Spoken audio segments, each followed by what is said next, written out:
બેસો બેસો.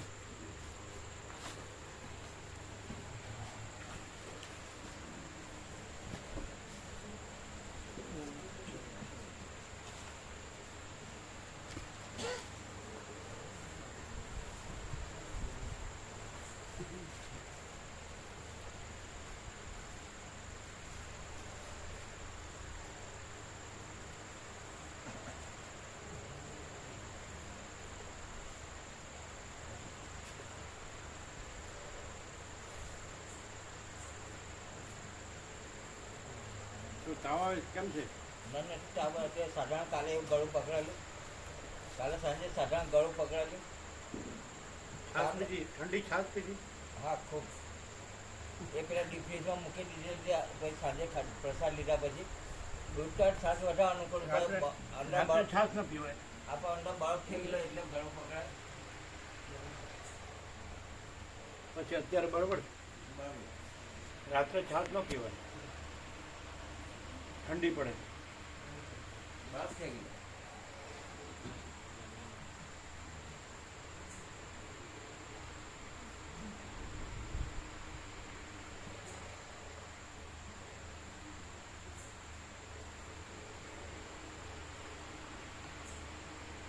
રાજુપુર શું કે આ વખતે? બરોબર ખ્યાલ તો બધો બરોબર છે ને, પરમાત્મા છે ને એનું કશું નથી. બધું એ પ્રકાશ જ છે એવું કહે છે. હું બરોબર છું એમ કે છે? ના તો શું કે છે? એક જ વસ્તુ કરે કે અમે જાતે થોડા અમે બન્યા. એ જ્યારે અમને બનાવે ત્યારે આવું શા માટે કર્યું? એટલે પરમાત્મામાં એ ભૂલ છે. હા એવું કેવું એટલે બરોબર છે.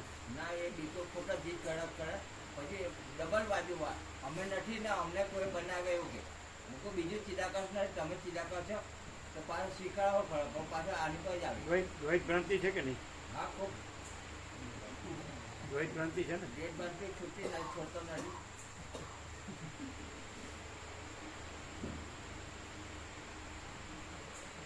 એટલે વર્ષિત પ્રકાશથી સાંભળેલું હોય ને તો એવું થાય, હા તો અને અહમ રાખ્યો હોય ને તો એવું થાય. દેહાધ્યાસ દેહાધ્યાસ.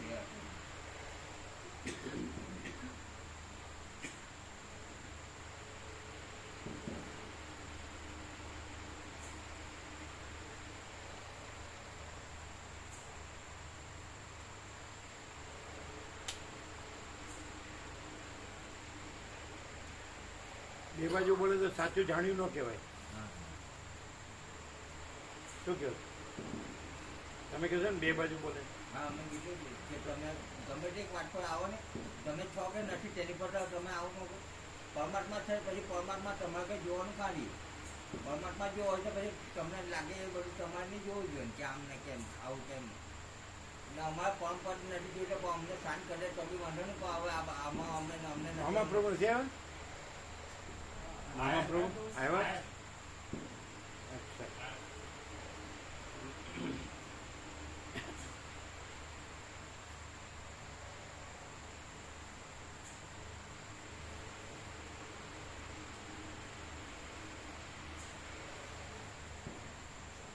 ઓમ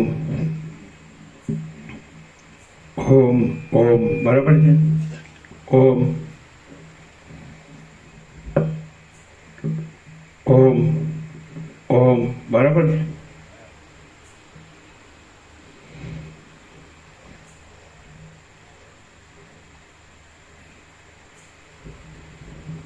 પરમ ચિદાકાશ,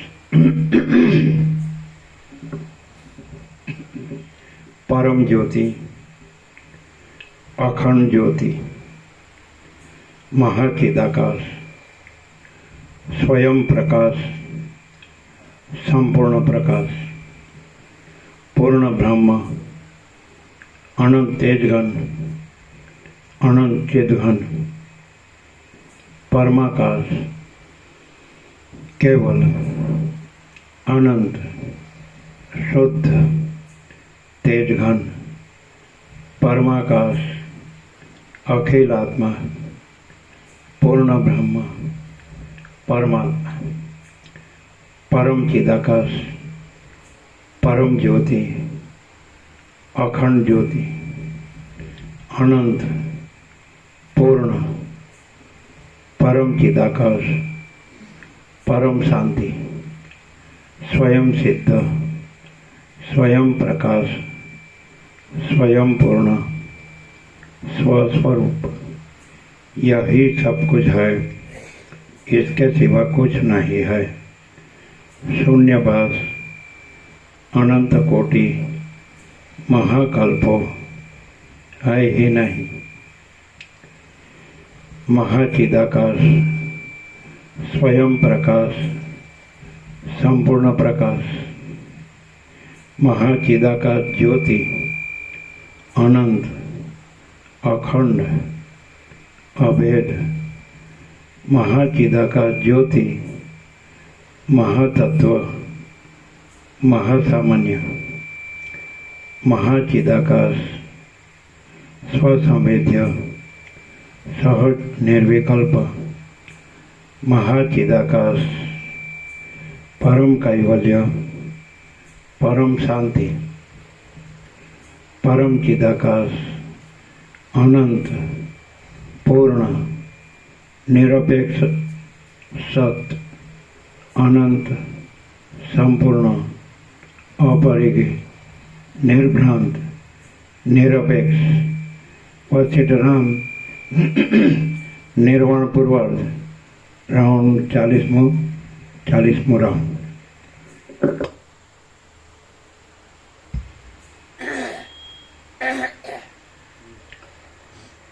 आद्य परब्रह्म सद्गुरु देव की जय। ओम श्री परमात्मने नमः। એટલે આ અશોકપ્રભુને એણે બોલાવ્યા હતા જવા માટે? ના, તો આવવાના જ હતા પેલા આવવાના જ હતા. એમના ગામ ગયેલા ત્યાં પ્રસંગ ઉત્સવ હતો ને ઉત્સવમાં એ ગામ ગયેલા, હા ત્યાંથી આવ્યા. ત્યાંથી ચાલો.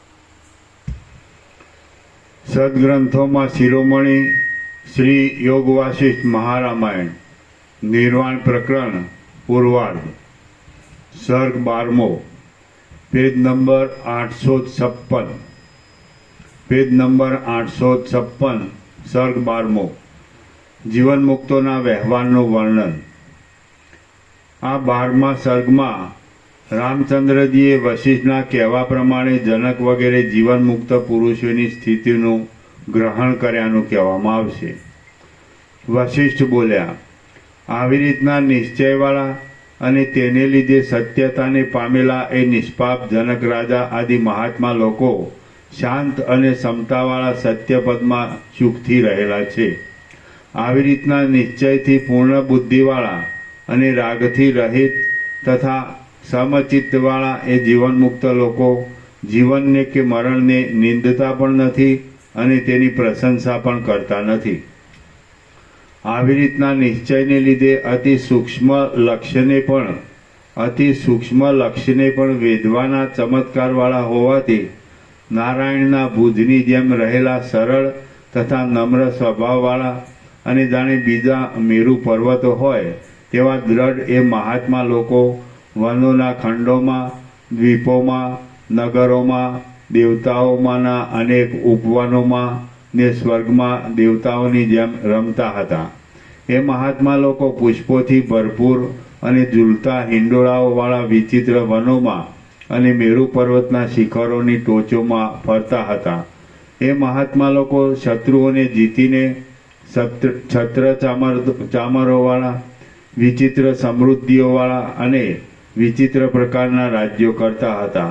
એ મહાત્મા લોકો ઘણા પ્રકારના શિષ્ટ લોકોના આચારો ઉપર ધ્યાન રાખીને પોતે પણ વર્ણાશ્રમ ધર્મોને અનુસરતા હતા અને શ્રુતિઓમાં તથા સ્મૃતિઓમાં કહ્યા પ્રમાણે સર્વ પ્રકારના યજ્ઞો વગેરે કરતા હતા। એ મહાત્મા લોકો આ તમારી જેવી સંપત્તિઓથી રમણીય સ્ત્રીઓના હાસ્યોથી મનોહર લાગતા અને વિહારોથી તથા આહારોથી મનને દોરનારા વિશાળ મહેલોમાં શણગાર ધરીને મોજ કરતા હતા। એ મહાત્મા લોકો સુંદર આંબાવાળી મંદાર નામના કલ્પવૃક્ષોથી ઘેરાયેલી અને અપ્સરાઓના ગાયનોથી છવાઈ રહેલી નંદનવનના બગીચાઓની ભૂમિકાઓમાં આનંદ કરતા હતા. એ મહાત્માઓ સ્થાવર જંગમ પ્રાણીઓથી ભરેલા સર્વ ભુવનોમાં ફરતા હતા અને જેનાથી સર્વ પ્રાણીઓ સુખી થાય છે એવા યજ્ઞોની ક્રિયાઓ કરતા હતા તથા ગૃહસ્થાશ્રમ સંબંધી સુખોમાં યોગ્ય રીતે વિનોદ કરતા હતા. વળી મરેલા મોટા હાથીઓના શબોથી ઘેરાયેલી ભેરી નામના વાજાઓના ભેંકાર શબ્દોથી ભયંકર લાગતી હતી અને જેમાં ઘણી ઘણી ફાવડીઓ માંસ આદિ ખાવાની માટે ભમતી હતી એવી સંગ્રામરૂપી સાગરોની ભૂમિકાઓમાંથી મોટા મોટા પરાક્રમો કરીને એ મહાત્માઓ તરી ગયા હતા. એ મહાત્માઓ ચિત્તને કઠણ રાખવાની જરૂરવાળી ધનનું હરણ કરી જનારા શત્રુઓએ વધારેલી અને ક્રોધ તથા ક્ષોભને લીધે ભયંકર લાગનારી મોટી મોટી વિપત્તિઓમાં પણ પડ્યા હતા. પરંતુ મહાત્માઓનું મન રાગ વગરનું, ઉપાધિઓ વગરનું, ભ્રમ વગરનું, આસક્તિથી રહિત, સર્વથી છૂટેલું, અત્યંત શાંત અને પરમ સત્વપણાને પામેલું હતું. મોટા મોટા સંકટો અને મોટા મોટા ઐશ્વર્યો આવી પડતા પણ તેઓ જેમ તળાવોમાં મોટા પર્વતો ડૂબી જતા નથી તેમ તે સંકટોમાં ડૂબી જતા ન હતા. હે રામચંદ્રજી, જેમ પૂર્ણિમાના ચંદ્રની શોભાથી સમુદ્ર છલકાઈ જાય છે તેમ એ લોકો મોટા મોટા વિલાસોવાળી અતિ સુંદર લક્ષ્મીથી છલકાઈ જતા ન હતા. જેમ ગ્રીષ્મ ઋતુથી વનો કરમાઈ જાય છે તેમ એ લોકો દુઃખથી કે શોકથી કરમાઈ જતા ન હતા. અને જેમ ચંદ્રના ઝાકળ બિંદુઓ પડવાથી ઔષધિઓ ખીલે છે તેમ એ લોકો ભોગોના સમૂહોથી આનંદ પામતા ન હતા. હે રામ, એ લોકો કરતાપણાનો આગ્રહ ન રાખતા ભોગોને ભોગવતા હતા પણ સારા ફળો મળવાની કે નરસા ફળો મળવાની ઈચ્છા કરતા ન હતા. એ લોકો ધારેલા કાર્યો સિદ્ધ થતા ભૂલી જતા નહોતા. શત્રુઓ વગેરેના દબાણો આવી પડતા ખિન્ન થતા ન હતા. સુખોની પ્રાપ્તિ થતાં રાજી થતા નહોતા અને સંકટોની પ્રાપ્તિ થતાં ગ્લાનિ પામતા નહોતા. એ લોકો કષ્ટોમાં મૂંઝાઈ જતા નહોતા. વિપત્તિઓના દબાણોથી શોકમાં ડૂબી જતા નહોતા. શુભ ફળોની પ્રાપ્તિઓથી રાજી થતા નહોતા અને તમારી જેમ શોકમાં રોતા પણ ન હતા. પોતાના વ્યવહારને ચલાવવા જે કાંઈ કામ કરવાનું પ્રાપ્ત થાય તે કામને આગ્રહ વિના કરતા હતા અને જાણે બીજા મેરુ પર્વતો હોય તેમ કોઈ જાતના વેગમાં નહીં આવતા સ્થિર રહેતા હતા. હે રામચંદ્રજી, તમે પણ સઘળા દોષોને નષ્ટ કરનારી એ દ્રષ્ટિનો આધાર કોઈ જાતના વેગમાં નહીં આવતા વેગ ના આવે, આવેગ આવે. આવેગમાં નહીં આવતા, કોઈ જાતના આવેશમાં નહીં આવતા, આવેગમાં નહીં આવતા. વેગ નહીં, વેગનો સ્પીડ થાય. આવેગ,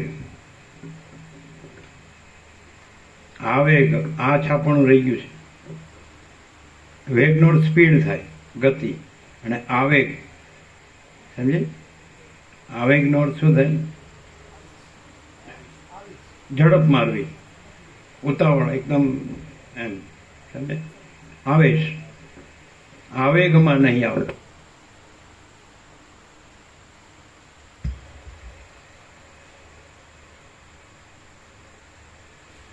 એ લોકો કષ્ટોમાં મૂંઝાઈ જતા નહોતા.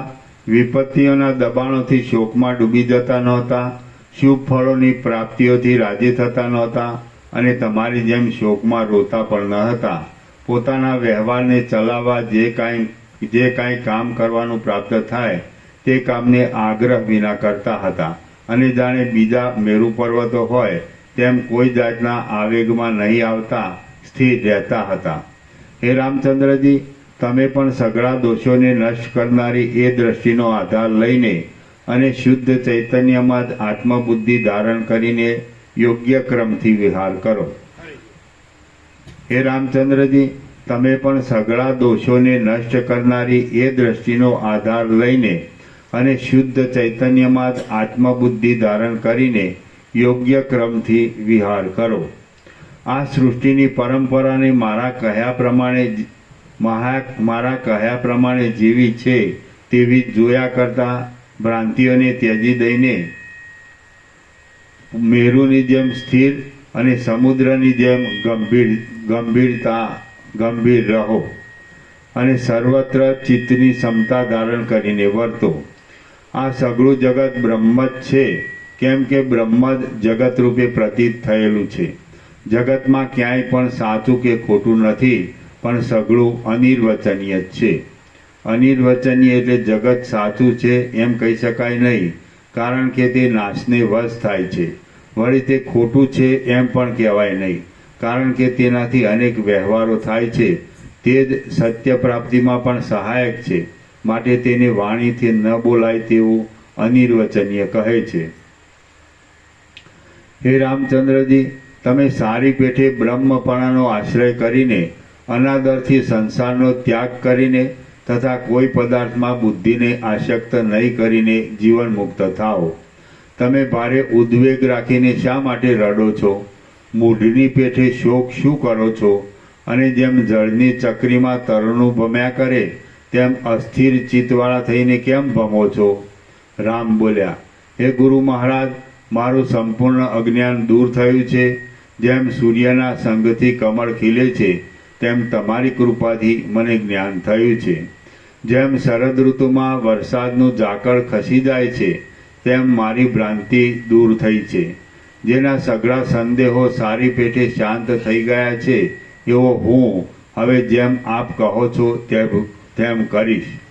મદથી, મોહથી, માનથી અને મચ્છરથી રહિત થયેલો, ઘણે કાળે શોકથી રહિત થયેલો અને બહુ જ લાંબે કાળે આત્મ સ્વરૂપને પ્રાપ્ત થયેલો હું હવે ફરીવાર બંધનના ભ્રમને નહીં પામતા નિશ્ચયવાળી સ્વચ્છ બુદ્ધિથી જેમ આપ કહો છો તેમ નિશંક રીતે કરીશ. શ્રી યોગ વાસિષ્ઠ મહારામાયણમાં નિર્વાણ પ્રકરણના પૂર્વાર્ધનો જીવન મુક્ત વ્યવહાર વર્ણન નામનો સર્ગ 12મો સમાપ્ત. સર્ગ 13મો વાસનાનો લય થવા પ્રાણ નિરોધ કરવાનો ઉપદેશ. તત્વબોધથી વાસનાનો લય થવાનો ક્રમ કહીને હવે આ 13મા સર્ગમાં પ્રાણના નિરોધથી વાસનાઓનો લય કરવાનો ક્રમ કહેવા માટે પીઠિકા ગોઠવવામાં આવશે. રામ બોલ્યા, હે ગુરુ મહારાજ, ઉત્તમ જ્ઞાનનો ઉદય થવાથી અને વાસનાઓ દૂર થવાથી હું જીવન મુક્ત બની ચૂક્યો છું. પણ બીજાઓને માટે પૂછું છું કે પ્રાણને રોકી વાસનાઓ દૂર કરીને કેવી રીતે જીવન મુક્ત બનાય તે કહો. વશિષ્ઠ બોલ્યા, સંસારમાંથી નીકળવાની જે યુક્તિ છે તે યોગ એ શબ્દથી ઓળખાય છે. ચિત્તની વૃત્તિઓ રોકવી એ જ યોગ છે અને તે યોગના 2 પ્રકાર છે. એનો આત્મજ્ઞાન રૂપ એક પ્રકાર તો મેં સઘળા લોકોને સંભળાવીને પ્રકટ કર્યો. હવે પ્રાણના નિરોધ રૂપ જે બીજો પ્રકાર છે તે હું કહું છું તે તમે સાંભળો. રામ બોલ્યા, એ 2 પ્રકારોમાં સુલભ અને જેમાં દુઃખ ન પડે એવો કયો પ્રકાર છે કે જે જાણવામાં આવવાથી વિક્ષેપ ફરી કોઈ પણ સમયે અડચણ ન કરે? વશિષ્ઠ બોલ્યા, જોકે બંને પ્રકારો યોગ એ શબ્દથી કહેવાય છે તો પણ એ યોગ શબ્દના પ્રાણના નિરોધરૂપ પ્રકારમાં અત્યંત વપરાયેલો છે. આત્મજ્ઞાન અને પ્રાણને રોકવો એ બંને ઉપાયો સંસાર મુક્તિના કામમાં સમાન છે અને બંને એક જ ફળ આપનારા કહેવાય છે. કોઈને પ્રાણનો નિરોધ કરવો અશક્ય લાગે છે તો કોઈને આત્મજ્ઞાન કરવું અશક્ય લાગે છે. હે રામચંદ્રજી, મને તો આત્મજ્ઞાન અત્યંત શક્ય લાગે છે. જે પુરુષ વિચાર કરવામાં કુશળ ન હોય તેને જ આત્મજ્ઞાન અશક્ય લાગે છે. જ્ઞાનના અને અજ્ઞાનના સ્વરૂપનું વિવેચન કરવામાં શક્તિ ન હોય તો જ યોગ્ય વિચારો ધ્યાનમાં આવતા નથી. પણ પ્રમાણોમાં કુશળતા ધરાવનારા પુરુષોને એ વિચારોમાં અકુશળપણું સ્વપ્નમાં પણ થવું સંભવતું નથી. અજ્ઞાન સર્વદા સાક્ષીથી જ પ્રસિદ્ધ થનારું હોવાને લીધે બીજાના આધારે પ્રકાશે છે અને જ્ઞાન તો સ્વયં પ્રકાશ છે. માટે જ્ઞાનમાં અને અજ્ઞાનમાં ઘણું અંતર હોવાથી વિવેક થવાનો સંભવ છે. અજ્ઞાન સર્વદા સાક્ષીથી જ પ્રસિદ્ધ થનારું હોવાને લીધે બીજાના આધારે પ્રકાશે છે, અને જ્ઞાન તો સ્વયં પ્રકાશ છે. માટે જ્ઞાનમાં અને અજ્ઞાનમાં ઘણું અંતર હોવાથી વિવેક થવાનો સંભવ છે. તેથી જેવું જ્ઞાન કરવું સહેલું છે તેવો યોગ કરવો સહેલો નથી. યોગ કરવામાં હૃદય વગેરે ધારણાના પ્રદેશોમાં ચિત્તની એકાગ્રતા કરવાની અને આસનની યોગ્ય સ્થળ વગેરેની જરૂર હોવાથી યોગ સારી રીતે સધાતો નથી, અથવા જ્ઞાન સારી રીતે સધાય છે અને યોગ સારી રીતે સધાતો નથી એવી ચિંતા કરવી જ યોગ્ય નથી. કેમ કે ઉદ્યોગમાં મંડ્યા રહેનારા ધીર પુરુષને જ્ઞાન કે યોગ એમાં કશું અશક્ય લાગતું નથી. હે રામચંદ્રજી, શાસ્ત્રોમાં જ્ઞાન અને યોગ એ બંને પ્રકાર કહેલા છે. તેઓમાંના મેં તમારી પાસે જ્ઞાનનું વર્ણન કર્યું છે કે જે જ્ઞાન વિચાર માત્રથી સાધ્ય હોવાને લીધે અંદર જ રહેલું છે અને ખરી સમજણરૂપ હોવાને લીધે નિર્મળ છે. હવે યોગ કે જે પ્રાણની અને અપાનની ક્ષમતા રૂપે પ્રસિદ્ધ છે, દેહરૂપી ગુફા દ્રઢ હોય તો જ બની શકે એવો છે. સિદ્ધિઓની ઈચ્છાવાળાઓને સિદ્ધિઓ આપનાર છે અને જ્ઞાનની ઈચ્છાવાળાઓને સાક્ષાત્કારના કારણરૂપ છે. તે વિશે જણાવું છું, તમે તે સાંભળો. હે રાજકુમાર, તમે ઉદ્યોગી ચિત્ત વડે પ્રાણના સંચારના નિરોધથી સિદ્ધ થવાની સ્થિતિને પામી અક્ષય આત્મપદમાં ચિત્તવૃત્તિનો નિરોધ કરવાના અભ્યાસની યુક્તિથી સમાધિ લઈ જેનું વર્ણન થઈ શકતું નથી એવા નિરતિશય આનંદરૂપ થઈને રહેશો. શ્રી સર્ગ 13મો સમાપ્ત. સર્ગ 14મો. મેરુ પર્વતના એક શિખરનું વર્ણન. વશિષ્ઠ બોલ્યા. આ 14મા સર્ગમાં વશિષ્ઠ મુનિ ભૂષુંડને જોવાની ઈચ્છાથી મેરુ પર્વતના શિખરમાં ગયા એ કથા કહેવામાં આવશે અને તે શિખરનું વર્ણન કરવામાં આવશે. વશિષ્ઠ બોલ્યા. હે રામચંદ્રજી, જેમ મરુભૂમિમાં ઝાંઝવાનું જળ દેખાય છે તેમ યોગીઓ જ્યાં આરામ સેવે છે તેવું જે અત્યંત અનંત પદ છે તેના સ્ફુરણ રૂપે આ જગત દેખાય છે. આ બ્રહ્માંડરૂપ વિવર્તમાં કમળથી ઉત્પન્ન થયેલા બ્રહ્મા, મનુ વગેરેની ઉત્પત્તિના કારણરૂપ થયેલા છે. તેથી અને બીજા પણ અનેક પ્રાણીઓના સમૂહરૂપ બ્રહ્મને પેદા કરનારા હોવાથી પિતામહ થઈને રહેલા છે. હું કે જે વશિષ્ઠ કહેવાઉં છું અને સારા આચરણવાળો કહેવાઉં છું તે એ બ્રહ્માનો માનસ પુત્ર છું અને આ ચાલતા વૈવસ્વત મન્વંતરમાં ધ્રુવે ધારણ કરેલા સપ્તર્ષિઓના લોકમાં રહું છું. હું એક સમયે સ્વર્ગમાં ઇન્દ્રની સભામાં બેઠો હતો. ત્યાં નારદ આદિ મુનિઓના મુખથી મેં લાંબા કાળ સુધી જીવનારાઓની ચિરંજીવીઓની કથાઓ સાંભળી હતી. કોઈ કથાના પ્રસંગમાં તીક્ષ્ણ બુદ્ધિવાળા અને થોડું બોલનારા પૂજ્ય સાતાતપ નામના મુનિએ કહ્યું કે મેરુ પર્વતના ઈશાન ખૂણામાં માણિક્યમય જે શિખર છે તે ઉપર એક સુંદર કલ્પવૃક્ષ છે અને તે આમ્રવૃક્ષ એવા નામથી પ્રખ્યાત છે. એ કલ્પવૃક્ષની ઉપર સોનેરી તથા રૂપેરી લતાઓથી ઘેરાયેલી દક્ષિણ તરફની શાખાની ગુફામાં પક્ષીઓનો એક માળો છે, જેને સંસારમાં ક્યાંય પણ રાગ નથી એવો ભૂષુંડ નામનો એક મહાત્મા કાગડો જેમ બ્રહ્મા પોતાના વિશાળ ખીલેલા કમળમાં રહે છે તેમ એ મોટા માળામાં રહે છે. હે દેવ, આ બ્રહ્માંડની અંદર એ કાગડો જેવી રીતે દીર્ઘ જીવન ભોગવે છે તેવી રીતે દીર્ઘ જીવન ભોગવનારો આ સ્વર્ગમાં પણ બીજો કોઈ એવો થયો નથી અને થશે પણ નહીં. એ જ ખરો ચિરંજીવી છે, વિતરાગી છે, મહાત્મા છે, મહાબુદ્ધિમાન છે, વિશ્રાંત બુદ્ધિવાળો છે, શાંત છે, સાચો રમણીય છે અને એ જ સઘળા કાળને જાણનારો છે. એ કાગડો જે રીતે જીવે છે તે રીતે જો અહીં જીવવામાં આવે તો જીવન પવિત્ર અને પરમ પુરુષાર્થને પ્રકટ કરે. એ પ્રમાણે શાતાતપ મુનિએ દેવોની સભામાં વાત કરતા મેં તેમને બીજી વાર પૂછ્યું તો તેમણે ફરી પણ એ કાગડા વિશે તે પ્રમાણે જ વાત કરી અને તે સાચી જ હતી. કથા પૂરી થઈ રહેતા સઘળા દેવો પોતપોતાને ઘેર ગયા. પછી હું કૌતુકને લીધે એ ભૂષુંડ નામના કાગડાને જોવાને માટે ત્યાંથી નીકળ્યો. મેરુ પર્વતનું માણિક્યમય તે ઉત્તમ મોટું શિખર કે જ્યાં એ ભૂષુંડ રહ્યો હતો ત્યાં હું ક્ષણ માત્ર જઈ પહોંચ્યો. એ શિખર રત્નોથી અને ધાતુઓથી શોભી રહેલા પોતાના અગ્નિ જેવા તેજને લીધે જાણે મદિરાના મદથી દિશાઓના સમૂહને રંગી દેતું હોય એવું લાગતું હતું. જાણે પ્રલયના અગ્નિમાંથી નીકળેલી જ્વાળાઓ એકઠી થઈને પિંડરૂપ બનેલી હોય એવું તે લાગતું હતું.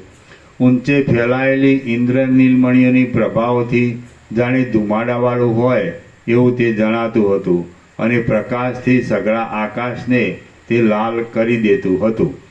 જાણે જગતમાંની સઘળી રતાશોનો સમૂહ એ પર્વતમાં એકઠો થયો હોય એવું શોભતું હતું. જાણે સાયંકાળના સઘળા વાદળાની એક ઘાટી ખાણ હોય એવું તે લાગતું હતું. જાણે યોગથી બ્રહ્મરંધ્રને ભેદીને સુષુમ્નાથી નીકળવા ધારતો મેરુ પર્વતના પેટમાંથી નીકળીને ઉપરના પ્રદેશમાં આવેલો મેરુ પર્વતનો જઠરાગ્નિ હોય એવું તે જણાતું હતું. જાણે વનની દેવીએ રમવાના કૌતુકથી મેરુ પર્વતના ચંદ્રને લઈ લેવા માટે આકાશમાં પસારેલો અળતાના રસથી રંગાયેલો તેના હાથની આંગળીઓનો સમૂહ હોય એવું તે દેખાતું હતું. જાણે માળાઓની પેઠે ગૂંથાયેલી રાતી જ્વાળાઓથી આકાશમાં જવા માટે ઊંચે ચડીને પર્વત ઉપર રહેલા યજ્ઞનો અગ્નિ હોય એવું તે જણાતું હતું. જાણે ચકચકિત કિરણોરૂપી નખોની અણીઓવાળી 3 ટોચોરૂપી આંગળીઓથી તારાઓને અડીને ગણવા માટે આકાશમાં પહોંચ્યું હોય એવું તે ઊંચું હતું. જાણે પૃથ્વીએ પોષેલી વનદેવીનો ગાજતા મેઘોરૂપી મૃદુંગોવાળો નૃત્ય મંડપ હોય એવું તે શોભતું હતું. ખીલતા પુષ્પોના ગુચ્છોથી તે ભરપૂર હતું. ભ્રમરોના ગુંજારવથી ભરપૂર હતું. દંત પંક્તિ પેઠે શોભતી તાડપત્રોની પંક્તિથી જાણે કોઈને હસતું હોય એમ તે સ્ફૂરતું હતું. હિંડોળાઓમાં ઝૂલતા અપ્સરાઓના સમૂહથી યુક્ત હતું અને સઘળા પામર પ્રાણીઓના મદમાં અને કામમાં વધારો કરતું હતું.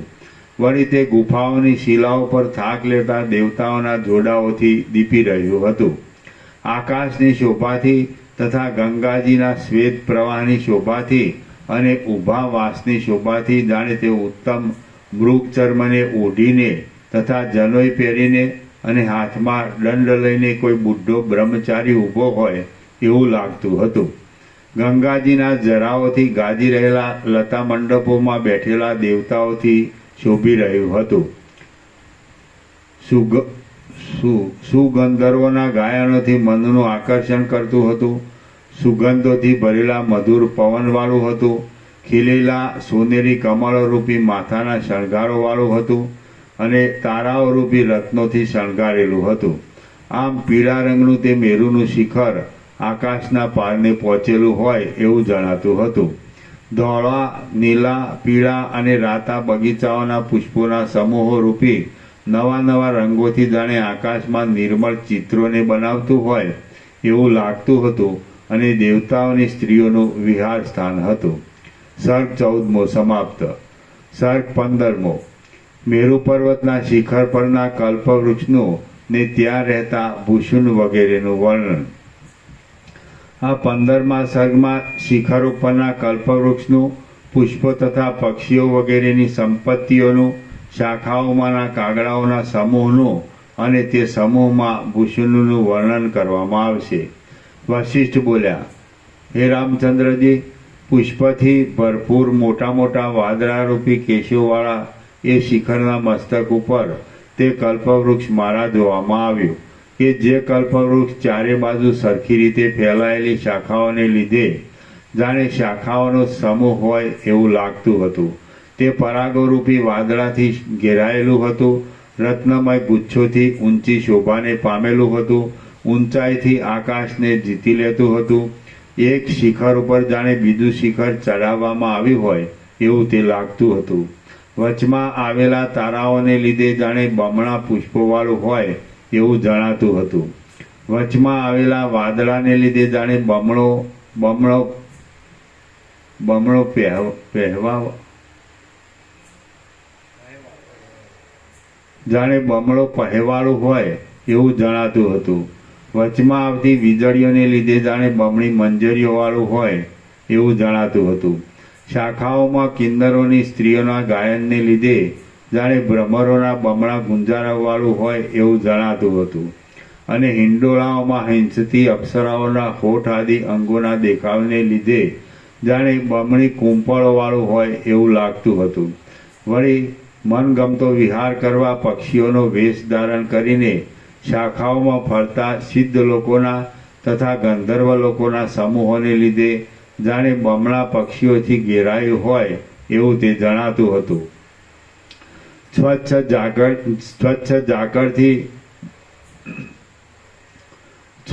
ઝાકળથી બમણી થયેલી રત્નોની કાંતિરૂપ છાલથી જાણે વસ્ત્રો પહેરીને ઊભું હોય એવું દેખાતું હતું.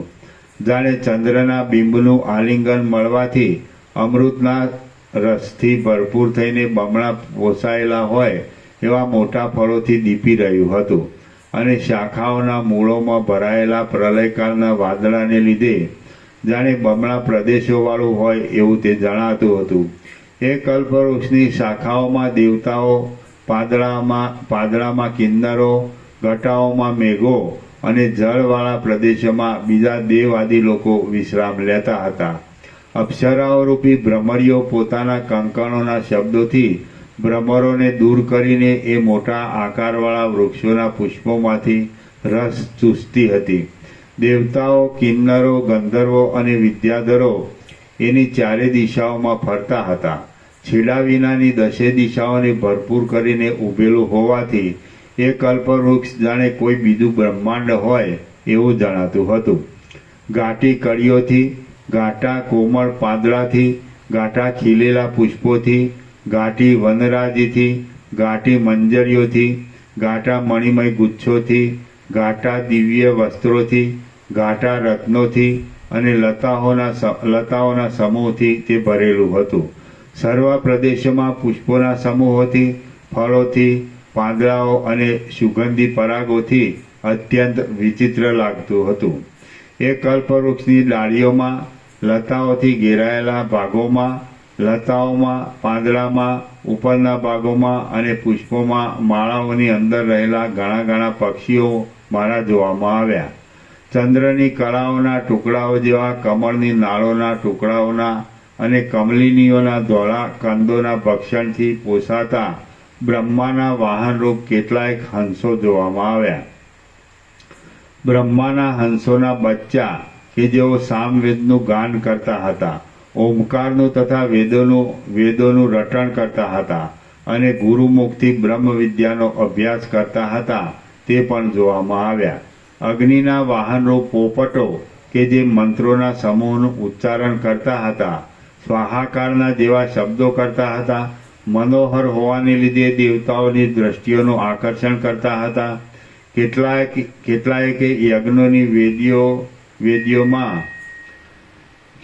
યજ્ઞોની વેદીઓમાં પાથરેલા દર્ભોના પીંછા જેવા રંગવાળા હતા. કેટલાયક કાળા હતા, કેટલાયક હાડકાના જેવા ધોળા હતા, કેટલાયક વીજળીઓના જેવા હતા અને કેટલાયક કાળા વાદળા જેવા હતા. તેઓ પણ જોવામાં આવ્યા. કાર્તિકેયના વાહનરૂપ મોર કે જે ઉત્તમ પીંછાવાળા હતા, કાર્તિકેય ઉપદેશ કરેલા સઘળા શિવશાસ્ત્ર સંબંધી વિજ્ઞાનમાં પ્રવીણ હતા અને તેમના પીંછાના સમૂહનું પાર્વતી રક્ષણ કરતા હતા.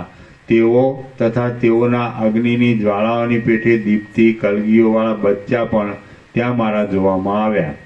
આકાશમાં જન્મેલા અને ધરતી ઉપર નહીં ઉતરતા મરણ પર્યંત આકાશમાં જ રહેનારા કેટલાયક આકાશ પક્ષી નામના પક્ષીઓના કુટુંબો કે જેઓ માળાઓ બાંધીને રહ્યા હતા અને શરદ ઋતુના વાદળાના જેવા આકારોવાળા હતા, તેઓ પણ મારા જોવામાં આવ્યા.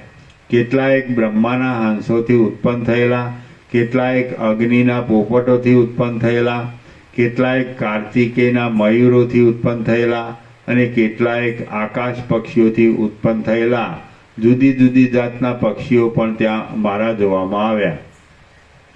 બબ્બે મોઢાવાળા અને સોનેરી રંગની કલગીવાળા ભરદ્વાજ નામના પક્ષીઓ, ચકલા, બલ નામના પક્ષીઓ, ગીધો, કોયલો, ક્રૌચો, કુકડા, ગરજો, નીલકંઠો, બગલીઓ અને બીજી પણ ઘણી જાતોના પક્ષીઓ કે જે જથ્થાબંધ હોવાને લીધે જાણે બ્રહ્માંડના સઘળા પક્ષીઓ એકઠા થયા હોય એવા લાગતા હતા, તેઓ પણ એ વૃક્ષ પર મારા જોવામાં આવ્યા.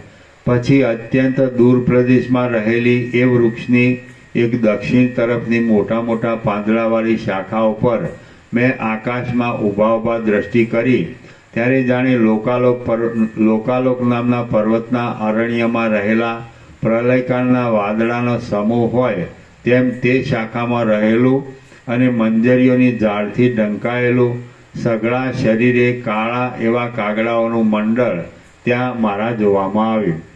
એ મંડળને હું જોતો હતો ત્યાં તો રંગબેરંગી ફૂલના બિછાના પાથર્યા હતા, જ્યાં અનેક પ્રકારની સુગંધી ફેલાઈ હતી અને જ્યાં અપ્સરાના મનને પણ રૂચે તેવા તે શિખરોના કોતરોમાં કાગડાઓની સભા મારા જોવામાં આવી. એ સભામાં સુંદર ગુચ્છોથી સુગંધીવાળા, અત્યંત શાંત આકારોવાળા અને જાણે વાયુએ સમભાગે છેદીને ગુફામાં ગાલી લીધેલા વાદળા હોય એવા કાગડાઓ બેઠેલા હતા.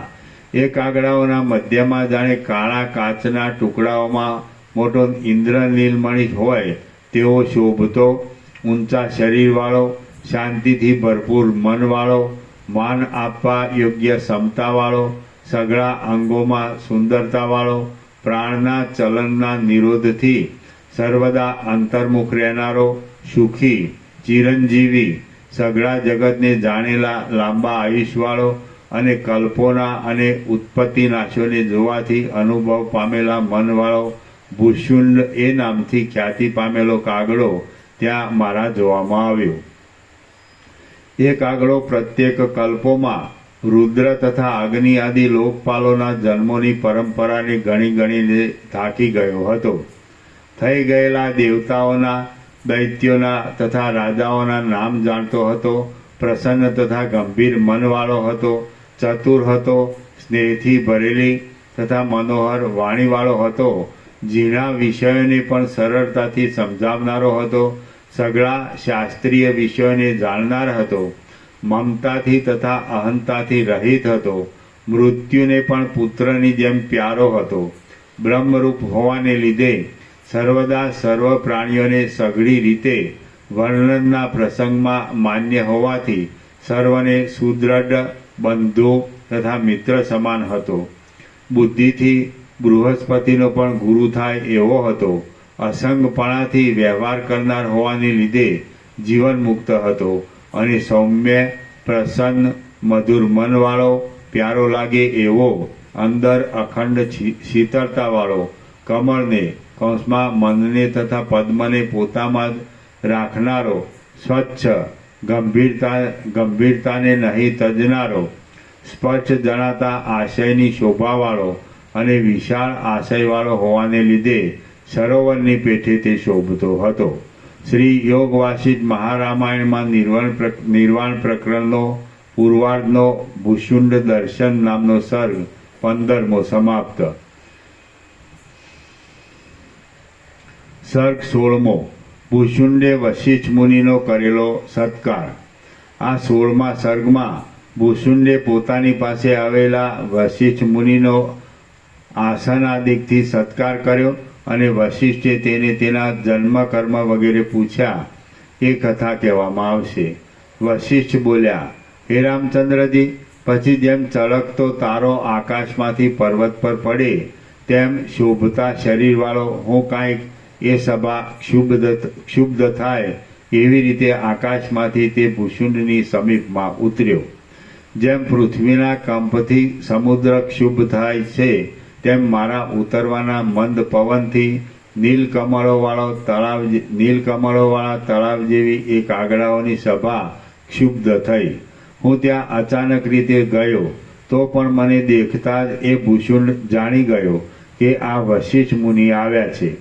પછી જેમ પર્વતમાંથી વાદળાનું બચ્ચું ઉઠે તેમ પાંદડાના ઢગલામાંથી ઉઠીને તે ભૂષુંડ હે મુનિ ભલે પધાર્યા એમ મધુર શબ્દોથી કહ્યું. જેમ મેઘ ઠંડી બરફની કણીઓનો સમૂહ આપે તેમ એ ભૂષુંડે તરત જ પોતાના સંકલ્પ માત્રથી ઉત્પન્ન થયેલા 2 હાથ વડે મને પુષ્પાંજલિ આપી. કોઈ નોકરને આજ્ઞા નહીં કરતા કાગડાઓનો અધ્યક્ષ એ ભૂષુંડ પોતે જ આ આસન એમ બોલી જાતે ઉઠીને મારે માટે કલ્પવૃક્ષના નવા પાંદડાને લાવ્યો અને સભાના કાગડાઓની પાંખો પણ તેના ઉઠવાને લીધે તેઓની કાંતિઓની પેઠે ફેલાતા તથા મારું બેસવું થયા પછી જ બેસવું એવી ઈચ્છાથી એ સઘળા કાગડાઓ પોતપોતાના આસનો પર દ્રષ્ટિ કરવા લાગતા હું કલ્પવૃક્ષની લતાઓના પુંજમાં ભૂષુંડની સાથે જ તે આસન પર બેઠો અને તે પછી એ બીજા કાગડાઓ પણ અમારી ચારે બાજુ પોતપોતાના આસનો પર બેઠા. પ્રસન્ન થયેલા મનવાળા એ મહાતેજસ્વી ભૂષુંડે મારું પૂજન કર્યા પછી પ્રેમને લીધે નીચે પ્રમાણે મધુર વચન કહ્યું. ભૂષુંડ બોલ્યો, અહો, આપે લાંબે કાળે અમારા ઉપર કૃપા કરી છે અને જેમ અમૃતથી વૃક્ષો ખીલે તેમ આપના દર્શનથી અમે પાવન થયા છીએ. હે મુનિ, આપ કે જે સઘળા પૂજ્યોમાં મુખ્ય છો, આપ મારા લાંબા કાળના પુણ્યોના સમૂહથી પ્રેરાઈને હમણાં ક્યાંથી પધારો છો? આ મહામોહરૂપી જગતમાં લાંબા કાળથી વિહાર કરતા હોવા છતાં આપના પવિત્ર ચિત્તમાં સમતા તો અખંડિત રહી છે ને? આપ શરીરને કષ્ટ આપીને શા માટે અહીં પધાર્યા છો? અમે આપના વચનો સાંભળવા આતુર છીએ, માટે અમને આપે આજ્ઞા કરવી જોઈએ. હે મહામુનિ, હું આપના ચરણના દર્શનના પ્રભાવથી આપના અહીં પધારવાનું સઘળું કારણ જાણી ચૂક્યો છું. આપે અહીં પધારીને અમને પુણ્યવાન કર્યા છે. ચિરંજીવીઓની ચર્ચાઓ ચાલતા અમે આપના સ્મરણમાં આવ્યા છીએ અને તેથી જ આપે આપના ચરણ કમળથી આ અમારા નિવાસને પવિત્ર કર્યો છે. હે મુનિ, આપના પધારવાનું કારણ મારા જાણવામાં આવી ચૂક્યું છે, તો પણ હું પૂછું છું. તેનું કારણ એ છે કે મને આપના વચનામૃતનો સ્વાદ લેવાની આતુરતા બહુ વધી છે.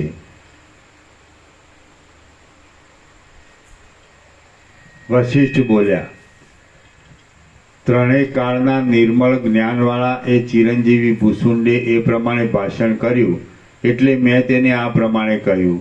હે પક્ષીઓના મહારાજ, તમે જે કહ્યું તે સાચું છે. હું લાંબા કાળ સુધી જીવનારા તમને જોવા માટે જ આજ અહીં આવેલો છું.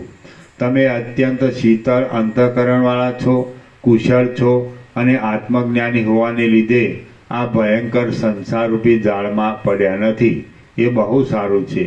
હે મહારાજ, હવે ખરેખર મારા આ સંશયને કાપો. હું પૂછું છું કે આપ કયા કુળમાં ઉત્પન્ન થયા છો? શી રીતે સંપૂર્ણ બ્રહ્મ વિદ્યાને પ્રાપ્ત થયા છો? આપનું આયુષ્ય કેટલું છે? બની ગયેલા કયા કયા વૃત્તાંતોનું આપને સ્મરણ છે? અને લાંબી દ્રષ્ટિવાળા આપે કોના કહેવાથી અહીં નિવાસ કર્યો છે? ભૂષુંડ બોલ્યો, હે મુનિ, આપ જે કાંઈ પૂછો છો તે સર્વના હું ઉત્તરો આપું છું. આપ ઉતાવળને છોડી દઈને સાવધાનપણાથી મારી વાત સાંભળો.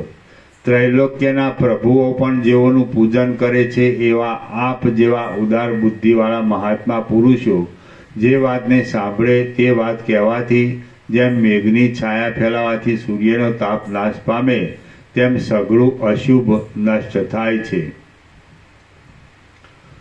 ત્રૈલોક્યના પ્રભુઓ પણ જેઓનું પૂજન કરે છે એવા આપ જેવા ઉદાર બુદ્ધિવાળા મહાત્મા પુરુષો જે વાતને સાંભળે તે વાત કહેવાથી જેમ મેઘની છાયા ફેલાવાથી સૂર્યનો તાપ નાશ પામે તેમ સઘળું અશુભ નષ્ટ થાય છે.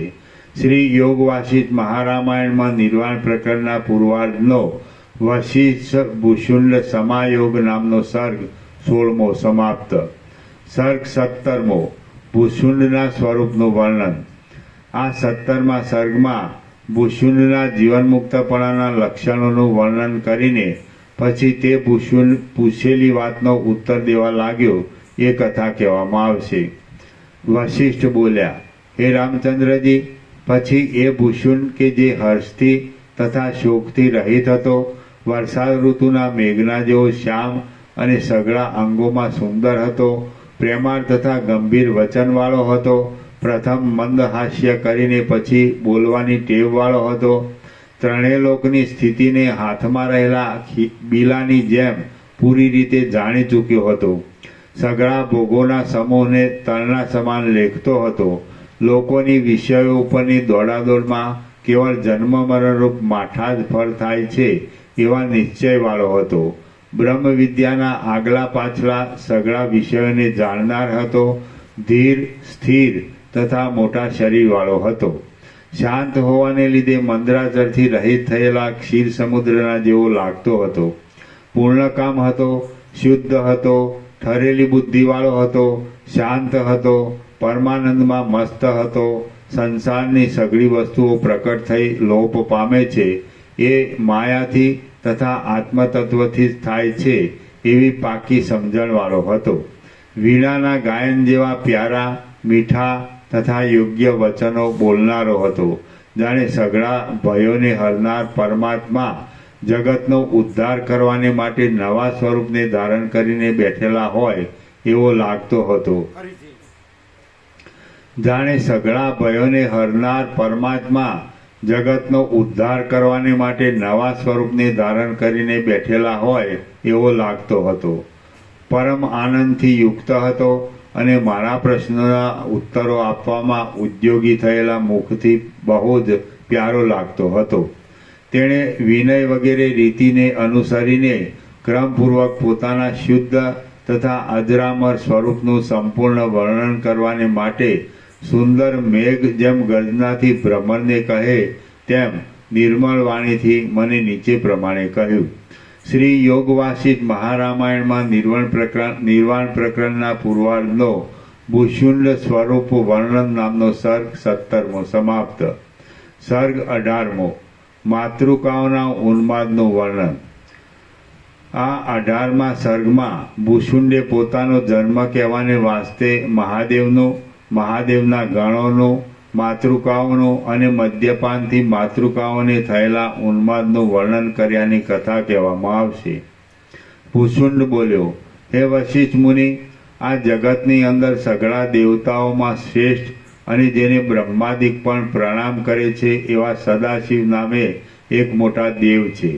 જેમ આંબાના અડધા શરીરમાં ભ્રમરોની હાર જેવી નેત્રોવાળી અને ઊંચા ગુચ્છોરૂપ સ્તનોવાળી લતા રહેલી હોય છે, તેમ એ સદાશિવના અડધા શરીરમાં ભ્રમરોની પંક્તિ જેવા નેત્રોવાળા અને ઊંચા ગુચ્છો જેવા સ્તનોવાળા પાર્વતી નામના પત્ની રહેલા છે. એ સદાશિવનો જટાજૂટ હિમના જેવી તથા મોતીના હાર જેવી ધોળી અને લહરીઓથી ગૂંથાયેલી ગંગાજીરૂપ પુષ્પમય માળાઓથી વ્યાપ્ત છે. ક્ષીરસાગરમાંથી ઉત્પન્ન થયેલો, જેમાંથી અમૃતના જરાઓ નીકળ્યા કરે છે એવો અને પ્રતિબિંબોને લેનારો ચંદ્રમાં સદાશિવનો ચૂડામણી છે. ચૂડામણીરૂપ ચંદ્રના બિંબમાંથી નિરંતર પડતા અમૃતના જરા એ અમૃતરૂપ કરી નાખેલું કાલકૂટ નામનું ઝેર સદાશિવના કંઠમાં ઇન્દ્રનીલમણીની પેઠે આભૂષણનું કામ કરે છે. જગતનો પ્રલય કરનાર નેત્રના અગ્નિમાંથી ઉત્પન્ન થયેલી બહુ જ ઝીણી અને જેમાંથી ઉડતા કણોની રેખાઓ મોટી ચકરીઓ જેવી દેખાય છે એવી પ્રલયકાળની ધોળી ભસ્મને એ સદાશિવ યોગ શક્તિથી ઉત્પન્ન કરેલા જળ વડે પલાળીને પોતાના અંગ પર લગાવે છે. ચંદ્રની પ્રભાને પણ ઝાંખી પાડે એવા ધોળા હાડકાને સદાશિવ માળા વગેરેના આકારોથી ગોઠવી પોતાના અંગોમાં રત્નોના આભૂષણોની જેમ ધારણ કરે છે. ચંદ્રના અમૃતથી ધોવાયેલું, વાદળારૂપી કાળા છેડાઓવાળું અને તારાઓરૂપી છાટણાથી વિચિત્ર લાગતું આકાશરૂપી વસ્ત્ર જ એ સદાશિવે પોતાના અંગો પર ધારણ કરેલું છે.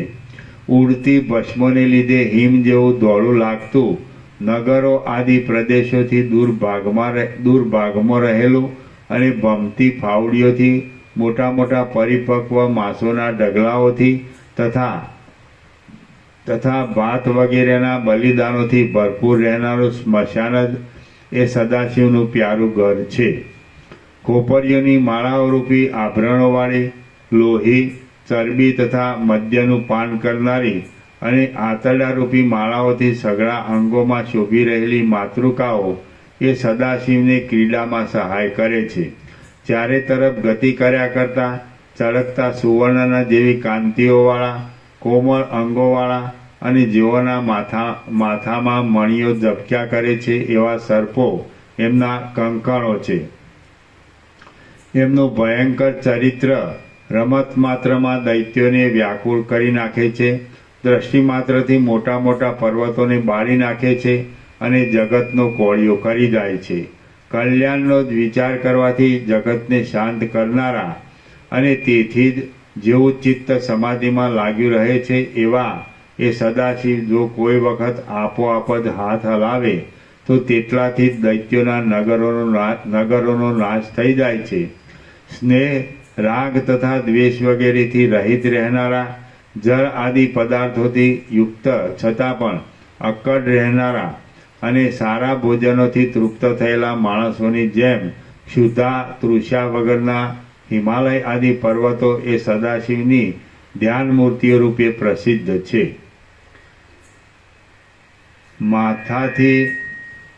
માથાથી ખરીઓના કામ કરનારા, ખરીઓથી કારીગરી વગેરે હાથોના કામ કરનારા તથા વિચિત્ર શક્તિવાળા, હાથ, દાંત, મુખ અને પેટવાળા તથા રીંછ, ઊંટ, બકરા અને સર્પોના જેવા મોઢાવાળા પ્રમથ ગણો એમના સેવકો છે. જેમનું મુખ 3 નેત્રોથી શોભી રહ્યું છે એવા એ સદાશિવની પાસે નિર્મળ કાંતિવાળી અને પ્રમથ ગણોના જેવી શક્તિવાળી માતૃકાઓ પણ કુટુંબમાં ગણાય છે. અનેક પ્રાણીઓથી પ્રણામ કરાતી અને 14 બ્રહ્માંડોના અનંત પ્રાણીઓને એક કોળિયામાં ખાઈ જવાની શક્તિ ધરાવનારી માતૃકાઓ એ સદાશિવની પાસે નાચ્યા કરે છે. ગધેડાના જેવા તથા ઊંટના જેવા મોઢાવાળી, રુધિર, મેદ અને વસાનું પાન કરીને મત રહેનારી, સઘળી દિશાઓમાં વિહાર કરનારી અને શબોના હાથ પગ વગેરે અવયવોને માળાઓની પેઠે ધારણ કરનારી એ માતૃકાઓ કૌંસમાં જોગણીઓ પર્વતોના શિખરોમાં, આકાશમાં, અનેક લોકોમાં, ખાડાઓમાં, મશાણોમાં અને પ્રાણીઓના શરીરોમાં વસે છે. સઘળી માતૃકાઓમાં જયા, વિજયા, જયંતી, અપરાજિતા, સિદ્ધા, રક્તા, અલંબુસા અને ઉત્પલા એ 8 માતૃકાઓ મુખ્ય છે.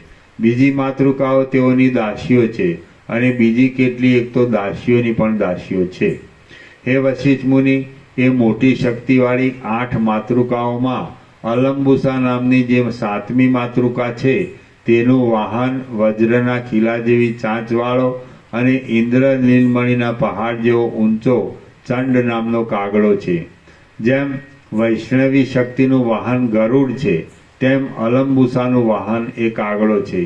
આ સિદ્ધિઓવાળી અને ભયંકર ચેષ્ટાવાળી એ સઘળી દેવીઓ કોઈ એક સમયે વિહાર કરવાના હેતુથી આકાશમાં ભેગી થઈ હતી.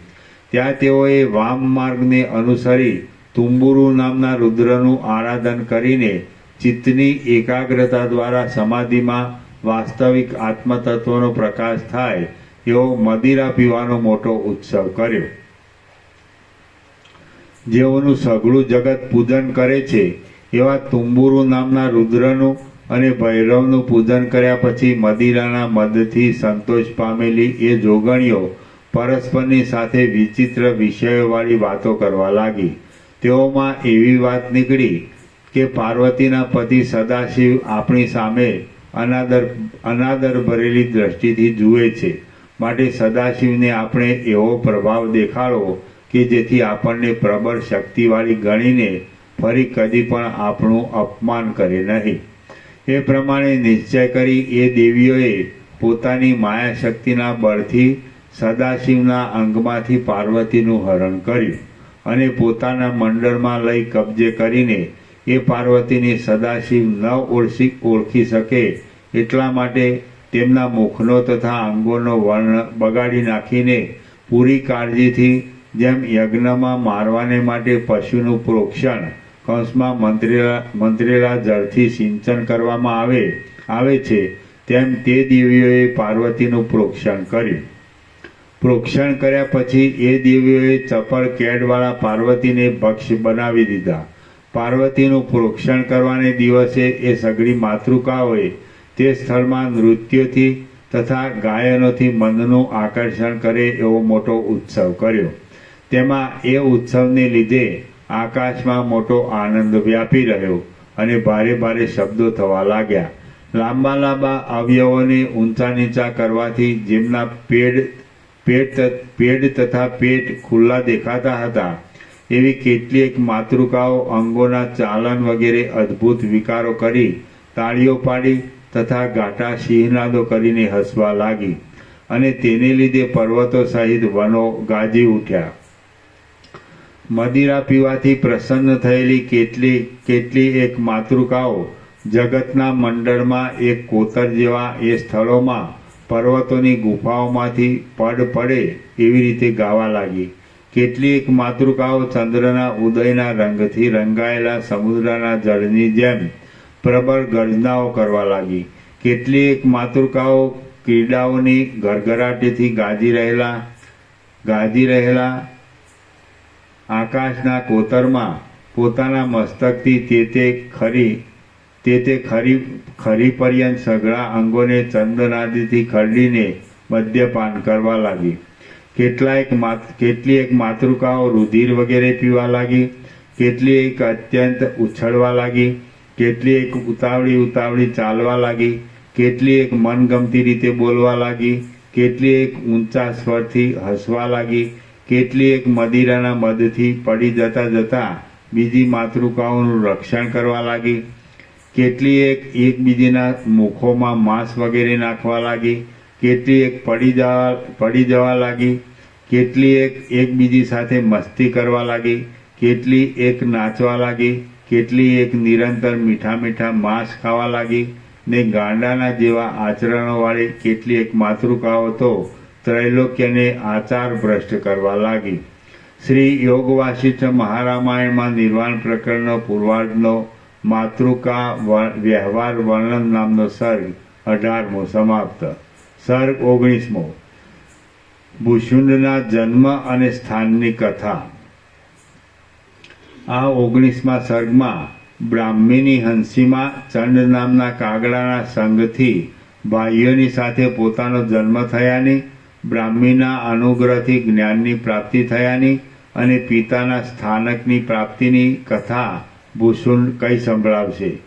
ભૂષુંડ બોલ્યો, હે વશિષ્ઠ મુનિ, એ પ્રમાણે જ્યારે માતૃકાઓ આનંદ કરતી હતી ત્યારે તેમના વાહનો પણ મત્ત થઈ હસવા લાગ્યા, નાચવા લાગ્યા અને લોહી વગેરેનું પાન કરવા લાગ્યા. એ ઉત્સવમાં મદ્યપાનથી ઉન્મત્ત થયેલા બ્રહ્માણીના વાહનની કેટલીક હંસીઓ અને અલંબુસના રથનો કાગડો આકાશમાં એકઠા થઈને નાચવા લાગ્યા. નાચતી અને મદિરાપાન કરતી હંસીઓને સમુદ્રના કિનારાની સપાટ ભૂમિકામાં અત્યંત કામ થયો. પ્રમત્ત થવાને લીધે અનુરાગથી ઘેરાયેલી ને સઘળી હંસીઓએ અનુક્રમે ચંડ નામના એક આગડાની સાથે રમણ કર્યું.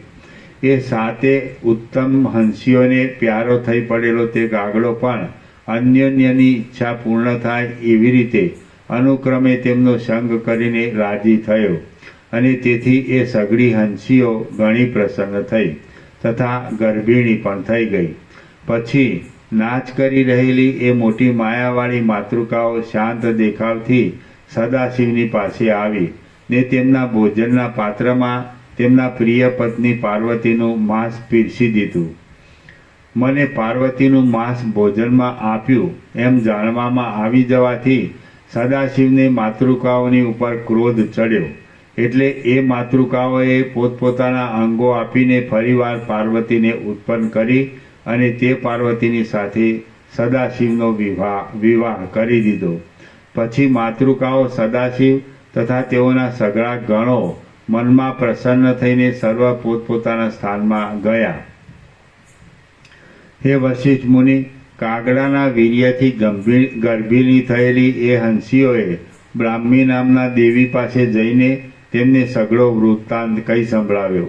એ સાંભળીને બ્રાહ્મીએ તે હંસીઓને નીચે પ્રમાણે કહ્યું. બ્રાહ્મી બોલી, હે પુત્રીઓ, તમે હમણાં ગર્ભિણી હોવાને લીધે મારા વાહનપાળાનું કામ કરી શકશો નહીં. એટલા માટે પ્રસવ થતાં સુધી મારી સેવા કરવાની કશી કાળજી નહીં રાખતા તમે ઈચ્છા પ્રમાણે ફરો. ભૂષુંડ બોલ્યો, હે વશિષ્ઠ મુનિ, ગર્ભવતી થવાથી સેવા કરવામાં અશક્ત થયેલી હંસીઓને દયાથી એ પ્રમાણે બ્રાહ્મી દેવીએ છૂટી આપી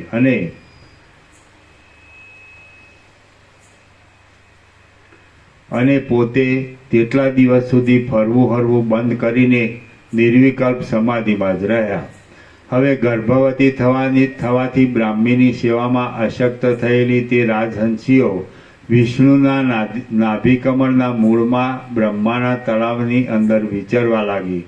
જેમ લતાઓ અંકુરોને જન્મ આપે છે તેમ પ્રસવનો સમય પ્રાપ્ત થતાં એ સાતે રાજહંસીઓએ નાભિકમળના પલ્લવમાં 3 કોમળ ઈંડાઓને જન્મ આપ્યો. જેમ સૃષ્ટિના સમયમાં બ્રહ્માંડો વિરાટના દબાણથી 2 કપોલો રૂપે ભેદાય છે, તેમ એ અંદર ગર્ભવાળા 21 ઈંડા સમય પ્રાપ્ત થતાં ગર્ભના દબાણથી 2 કપોલો રૂપે ભેદાયા. હે વશિષ્ઠ મુનિ, એ રીતે એ ઈંડામાંથી ચંડના પુત્રો અને પરસ્પરના ભાઈઓ એવા અમે 21 કાગડાઓ ઉત્પન્ન થયા. કમળના પત્રમાં ઉત્પન્ન થયેલા અમને મોટા થતાં પાંખો ઉગી અને તે પછી અમે આકાશમાં ઉડવાને સમર્થ થયા. પછી સમાધિમાંથી વિરામ પામેલા બ્રાહ્મી દેવીની અમે તથા અમારી જનની હંસીઓએ લાંબા સમય સુધી સારી રીતે આરાધના કરી. હે વશિષ્ઠ મુનિ, સમય પ્રાપ્ત થતાં એ ભગવતી બ્રાહ્મી દેવીએ પ્રસન્ન થઈને અમને એવો આત્મબોધ આપ્યો કે જેથી અમે સઘળા જીવન મુક્ત થઈને રહ્યા. આપણે શાંત મનવાળા છીએ તો હવે આપણે એકાંતમાં ધ્યાન નિષ્ઠાથી શાંતિમાં જ રહેવું જોઈએ એવો નિશ્ચય કરીને અમે અમારા પિતાની ચંડ નામના કાગડાની પાસે ગયા. ત્યાં અમારું આલિંગન કર્યું અને અમે અલંબુસાની પૂજા કરી. અલંબુસાએ પણ અમારી ઉપર કૃપા દ્રષ્ટિ કરી અને તેથી અમે ત્યાં જ સાવધાનપણાથી રહ્યા. આ પ્રમાણે અમે રહ્યા હતા ત્યારે એક દિવસે અમારા પિતાએ અમને નીચે પ્રમાણે કહ્યું. ચંડ બોલ્યો, હે પુત્રો, અપાર વાસનાઓ રૂપી તંતુઓથી ગૂંથાયેલી આ સંસારરૂપી જાળમાંથી તમે નીકળ્યા છો કે નહીં? હે પુત્રો, અપાર વાસનાઓ રૂપી તંતુઓથી ગૂંથાયેલી આ સંસારરૂપી જાળમાંથી તમે નીકળ્યા છો કે નહીં? જો ન નીકળ્યા હો તો આ ભક્તવત્સલ ભગવતી અલંબુસાની પ્રાર્થના કરો, એથી તમે જ્ઞાનના પારને પ્રાપ્ત થશો. અમે બોલ્યા, હે પિતાજી, બ્રાહ્મી દેવીની કૃપાથી અમે પરમ તત્વને સારી રીતે સારી પેઠે જાણ્યું છે, પણ હવે એકાંત સ્થિતિમાં રહેવાને માટે કોઈ ઉત્તમ સ્થળની અમે ઈચ્છા કરીએ છીએ. ચંડ બોલ્યો, સઘળા રત્નોના સમૂહમાંના આધારરૂપ અને સઘળા દેવતાઓના આશ્રયરૂપ મેરુ નામનો મોટી ઊંચાઈવાળો એક પર્વત છે. એ પર્વત કે જેમાં ચંદ્ર તથા સૂર્યરૂપી 2 દીવાઓ શોભે છે અને અનેક પ્રાણીઓના સમૂહો રહે છે, એવા આ બ્રહ્માંડરૂપી મંડપની અંદર જાણે વિધાતાએ સુવર્ણથી બનાવેલો થાંભલો ગોઠવ્યો હોય તેવો લાગે છે. પૃથ્વી જાણે પોતાનો સુવર્ણમય ચંદ્રાકાર ખંડરૂપી હથેળીવાળો, રત્નોરૂપી વીંટીઓથી ભરપૂર શિખરોરૂપી આંગળીવાળો અને દ્વીપોરૂપી તથા સમુદ્રરૂપી ઝળકતા કંકણોવાળો હાથ ઊંચો કરેલો હોય એવો તે શોભે છે. તે મેરુ પર્વત રાજાધિરાજ જેવો લાગે છે. હિમાલય આદિ મુખ્ય પર્વતો તેના ખંડિયા રાજા છે. જંબુદ્વીપનું આસન બનાવીને તે પર્વતોની સભામાં બેસીને સૂર્યચંદ્રરૂપી નેત્રો વડે જુએ છે. તારાઓરૂપી માલતીના પુષ્પોની માળા પહેરી છે. 10 દિશાઓવાળા આકાશરૂપી વસ્ત્ર ધારણ કર્યું છે. સર્પ અને હાથીઓને આશ્રય આપે છે. ઇન્દ્ર આદિ દેવતાઓરૂપી ઉત્તમ ભૂષણોવાળો છે. તેને નગરોરૂપી ઘરેણાં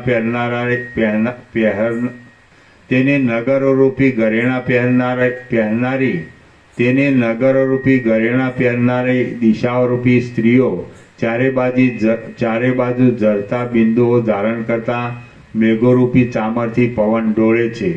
નાગો, અસુરો અને મહાસર્પો ધરતીની નીચે 16,000 યોજન સુધી રહેલા એવા એ મેરુ પર્વતના પાદોને, પાયાના વિભાગોને અને ચરણોને સારી રીતે પૂજે છે.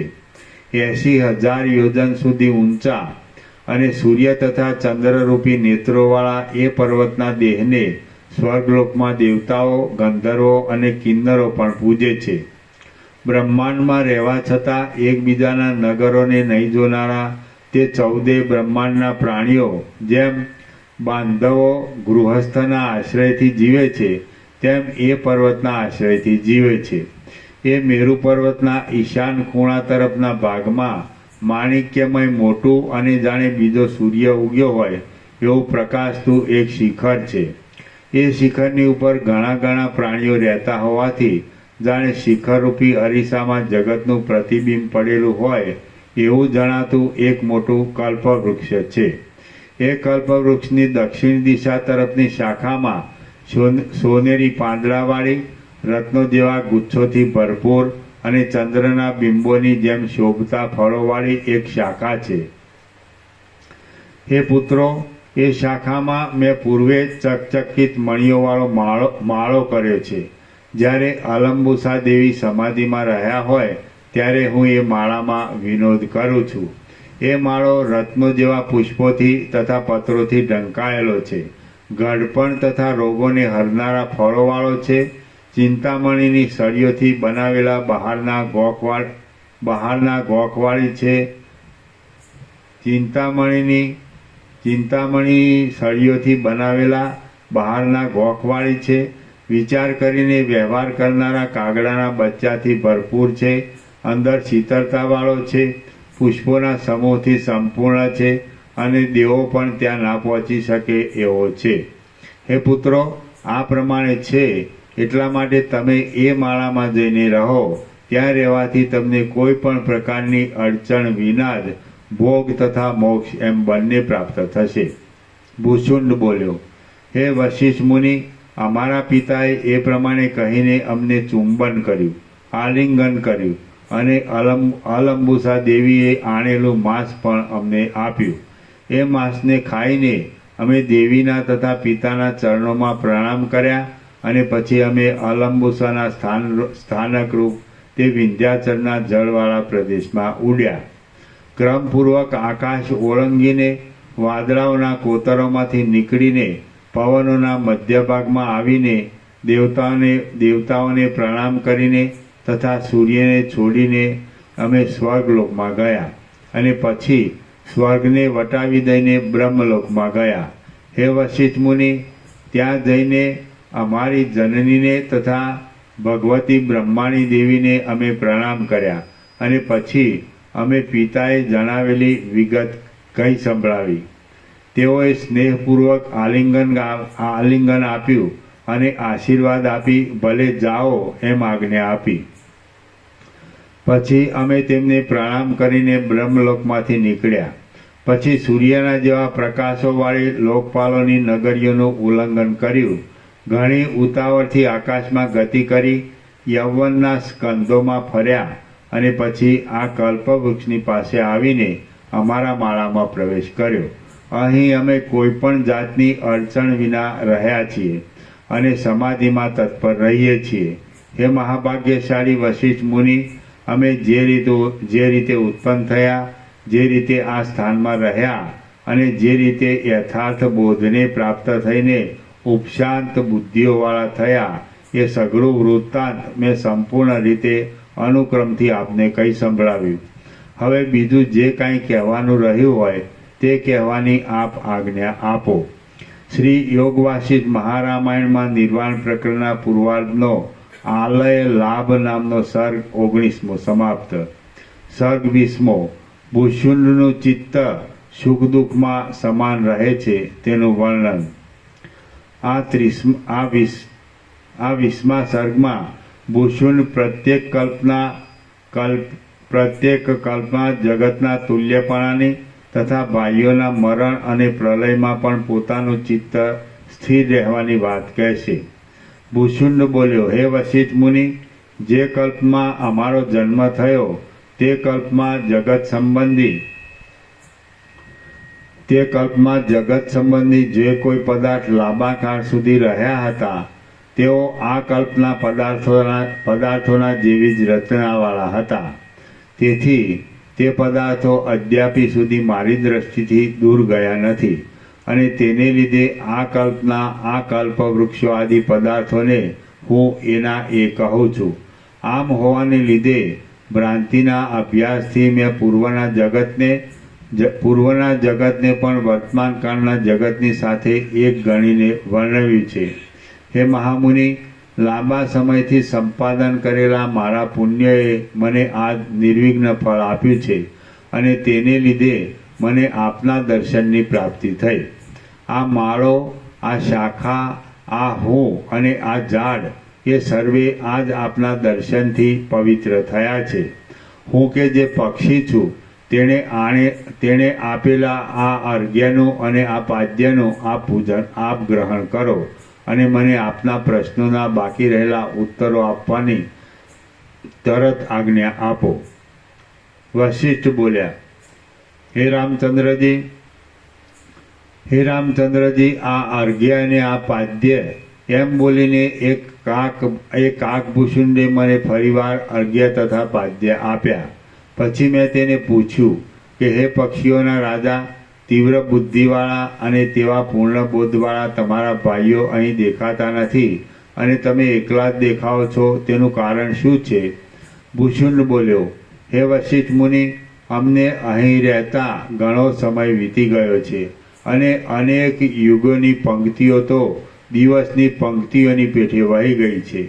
એટલા કાળથી મારા સગળા નાના ભાઈઓ પોતાના શરીરોને તરણાની જેમ ત્યજી દઈને વિદેહ મુક્ત થઈ ગયા છે. લાંબા આયુષ્યવાળા હોય, મોટા હોય, બળવાન હોય અને સજ્જનો હોય તો પણ તે સર્વને જેનું રૂપ સ્પષ્ટ દેખાતું નથી તેવો કાળ ગળી જાય છે.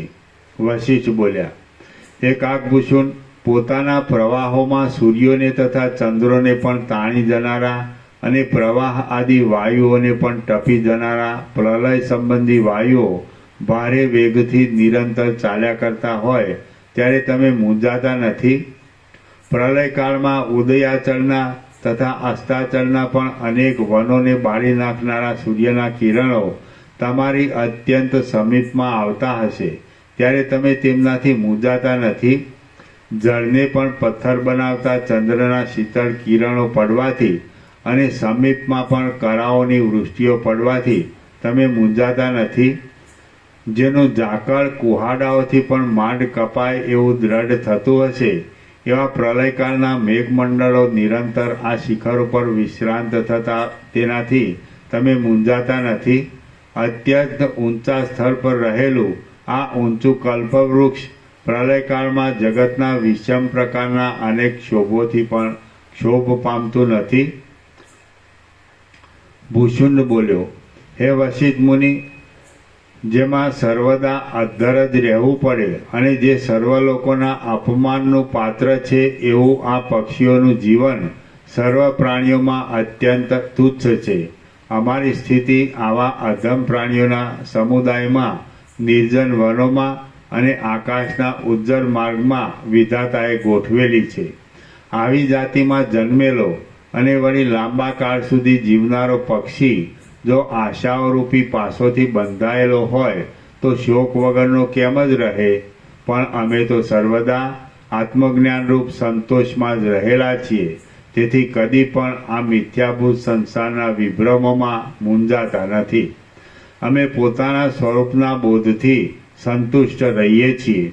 કોઈ પ્રકારે પરપીડન વગેરે દુષ્ટ કૃત્યો કરતા નથી અને કેવળ આ પોતાના માળામાં જ કાળ વ્યતીત કરીએ છીએ. અમે જીવવાથી કોઈ પ્રકારની આ લોક સંબંધી કે પરલોક સંબંધી ક્રિયા કરવાને પણ ઈચ્છતા નથી અને મરવાથી દેહના નાશને પણ ઈચ્છતા નથી, પરંતુ નિત્ય સિદ્ધ નિરતિશય આત્મ સ્વભાવથી જ રહીએ છીએ અને હવે પછી પણ પૂર્ણ કામપણાથી જ રહીશું. લોકોની જન્મ મરણ આદિ સઘળી અનર્થરૂપ દશાઓ જોવામાં આવેલી છે અને બીજા પણ ઘણા દાખલાઓ જોવામાં આવેલા છે. તેથી અમારું આ વિનાશી શરીર જાણે મનથી રહિત હોય એવું થઈ ગયું છે. નિરંતર સ્વાભાવિક પ્રકાશવાળા અને કદી પણ જેમાં ક્ષોભ થતો નથી એવા આ કલ્પવૃક્ષની ઉપર રહેલો હું સર્વદા કાળના યુગ આદિ વિભાગોની ગતિને જાણું છું. રત્નમય ગુચ્છોના ભારે પ્રકાશવાળા આ કલ્પવૃક્ષના લતામય ઘરમાં જો કે રાત્રિ દિવસના વિભાગો જણાય એમ નથી, તો પણ ઉચ્છ્વાસના કૌંસમાં બહાર નીકળતા શ્વાસના અને નિશ્વાસના અંદર પેસતા શ્વાસના પ્રવાહ ઉપરથી કલ્પની સ્થિતિને પણ બરાબર જાણું છું. જેમાં દિવસની કે રાત્રિની ખબર પડતી નથી એવા આ ઊંચા પર્વતમાં રહેતા છતાં હું પોતાની બુદ્ધિથી કાળની ગતિને જાણું છું. હે વશિષ્ઠ મુનિ, મારું મન સારના તથા અસારના વિવેકવાળું છે. બોધને લીધે શાંતિ પામેલું છે, ચપળતાથી રહિત છે, શાંત છે અને અત્યંત સ્થિર છે. જેમ પૃથ્વીનો કાગડો ઓડકારના શબ્દોથી વિહવળ થતો નથી, તેમ હું સંસારના વ્યવહારથી ઉઠતા ખોટા આશાના પાશોથી વિહવળ થતો નથી. ઊંચા ઉપશમથી ભરેલી અને આત્મ સ્વરૂપના બોધથી શીતળ થયેલી બુદ્ધિ વડે અમે જગતરૂપી માયાના તત્વને જાણીને ધીરજ પામ્યા છીએ. હે મહાબુદ્ધિમાન વશિષ્ઠ મુનિ, કાળના અનુક્રમથી ભયંકર દશાઓ આવી પડે તો પણ અમે નિશ્ચળ બુદ્ધિવાળા અને સ્ફટિક જેવા ચોખ્ખા રહીએ છીએ. આરંભના સમયમાં સારી લાગે એવી આ જગતની ચંચળ સ્થિતિ જો વારંવાર વિચાર કરવામાં આવે તો તે કાંઈ પણ અજ્ઞાનની ભ્રાંતિ કરી શકતી નથી. આરંભના સમયમાં સારી લાગે એવી આ જગતની ચંચળ સ્થિતિ જો વારંવાર વિચાર કરવામાં આવે તો તે કાંઈ પણ અજ્ઞાનની ભ્રાંતિ કરી શકતી નથી. હે મહારાજ, પ્રાણીઓના સઘળા સમૂહો જાય છે અને આવે છે અથવા વાસ્તવિક રીતે જતા નથી અને આવતા પણ નથી. માટે એ વિષયથી અમને શો ત્રાસ હોય? અમે પ્રાણીઓના સમૂહો રૂપી તરંગોવાળી અને કાળરૂપી સમુદ્રમાં પ્રવેશ કરતી આ સંસારરૂપી નદીના કિનારા ઉપર રહ્યા છીએ, તો પણ તેનાથી કશો ત્રાસ પામતા નથી અને કશું તજતા નથી અને કશું લેતા પણ નથી. અહીં રહ્યા છીએ અને અહીં રહ્યા પણ નથી. સંસારરૂપી કાંટાવાળા પૃથ્વીમાં વ્યવહાર નભાવવા માટે જ પોચા પગ મૂકીએ છીએ. સંસારરૂપી કાંટાવાળા પૃથ્વીમાં વ્યવહાર નભાવવા માટે જ પોચા પગ મૂકીએ છીએ, પણ વાસ્તવિક રીતે આ ઝાડમાં નિવાસ કરીને સંસારનું ઉચ્છેદન કરનારા છીએ. હે ભગવાન, આપના જેવા શોક, ભય અને દુઃખથી મુક્ત થયેલા પુરુષોએ પ્રસન્ન થઈને અમારા પર અનુગ્રહ કરેલો હોવાથી અમે પણ નિરામય થઈને રહ્યા છીએ. હે મહારાજ, અમારું મન તે વિષયોમાં જતા છતાં પણ રાગદ્વેષાદિક વૃત્તિઓમાં લોટતું નથી અને ખરા તત્વનો વિચાર કર્યા વિના રહેતું નથી. અમારું ચિત્ત નિર્વિકાર, ક્ષોભ રહિત અને આત્મામાં ઉપશમ પામેલું હોવાથી અમે જેમ પૂનમને દિવસે ચંદ્રના ઉદયથી સમુદ્રમાં તરંગોની ભરતી આવે છે, તેમ બ્રહ્માકાર વૃત્તિના ઉદયથી જાગ્રત બોધવાળા થયા છીએ. હે મહામુનિ, જેમ મંદરાચલ પર્વત ક્ષીરસાગરનું મંથન થવાથી ઉત્પન્ન થયેલું અમૃત મેળવતા દેવો રાજી થયા હતા, તેમ અમે હમણાં આપનો સમાગમ મળવાથી પ્રસન્ન થયા છીએ. સઘળી તૃષ્ણાઓને ત્યજી દેનારા સત્પુરુષોની સેવા મળે એ ઉપરાંત બીજી કોઈ પણ શુભની પ્રાપ્તિને હું અધિક માનતો નથી. હરિજી. સઘળી તૃષ્ણાઓને ત્યજી દેનારા સત્પુરુષોની સેવા મળે એ ઉપરાંત બીજી કોઈ પણ શુભની પ્રાપ્તિને હું અધિક માનતો નથી. જેમના શોક, ભય તથા પરિશ્રમ ટળી ગયા હોય છે એવા આપ જેવા સંતુષ્ટ મહાપુરુષોની અમારા ઉપર દયા થઈ છે. તેથી અમે તાપ મુક્ત થઈને રહ્યા છીએ. ભોગોના કે જેઓ કેવળ પ્રાપ્ત થવાના સમયમાં જ રમણીય લાગે એવા છે, તે મેળવવાથી અથવા તેઓ મળવાથી શો લાભ થાય છે? કશો થતો નથી. સત્સંગરૂપ ચિંતામણી મળવાથી સર્વોત્તમ સારરૂપ જ્ઞાન પ્રાપ્ત થાય છે. હરિજી. સત્સંગરૂપ ચિંતામણી મળવાથી સર્વોત્તમ સારરૂપ જ્ઞાન પ્રાપ્ત થાય છે. સ્નિગ્ધ, ગંભીર, કોમળ, મધુર, ઉદાર અને ધીર વચનો બોલનારા આપ એક જ આ ત્રૈલોક્યરૂપી કમળના કોષમાં ભ્રમર સમાન છો. હે મહામુનિ, હું જો કે પરમાત્માને પ્રાપ્ત થઈ ચૂક્યો છું, તો પણ ધારું છું કે આપના દર્શનથી સઘળા પાપો શાંત થતાં આજે જ મારો જન્મ સફળ થયો છે. કેમ કે સાધુ પુરુષોનો સંગ સઘળા ભયો ટાળનાર છે. શ્રી યોગવાસિષ્ઠ મહારામાયણમાં નિર્વાણ પ્રકરણના પૂર્વાર્ધનો પુષ્યુંડ સ્વરૂપ નિરૂપણ નામનો સર્ગ 20મો સમાપ્ત. ઓમ ઓમ ઓમ. આના નંબર 872. પ્રસાદ આપી દો.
આનંદ ખર્ચો આનંદ ખર્ચો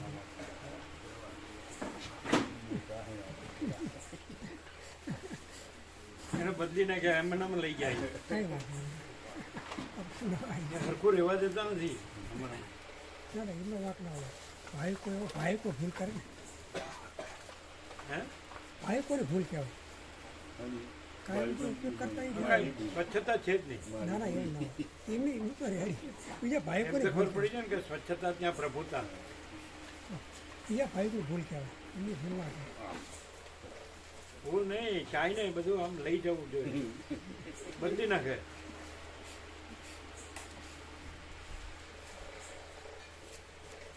શુદ્ધતા નથી ને પહેલેથી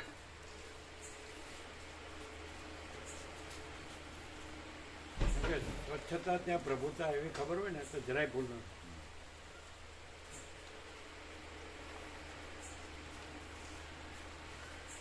તો જયરામ પ્રભુ આનંદ મંગળ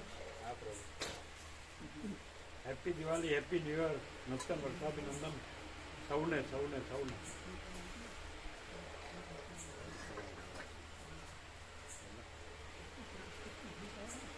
ઉધર પ્રભુ બહાર ગયા છે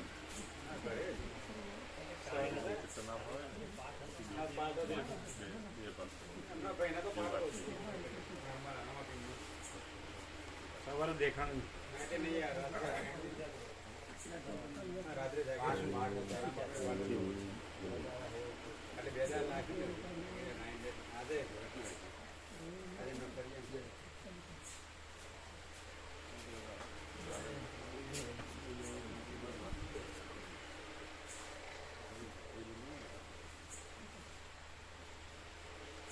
પ્રભુ અમને તમે વ્યાપકમાં જણાવો હા તો કરજો કરી દો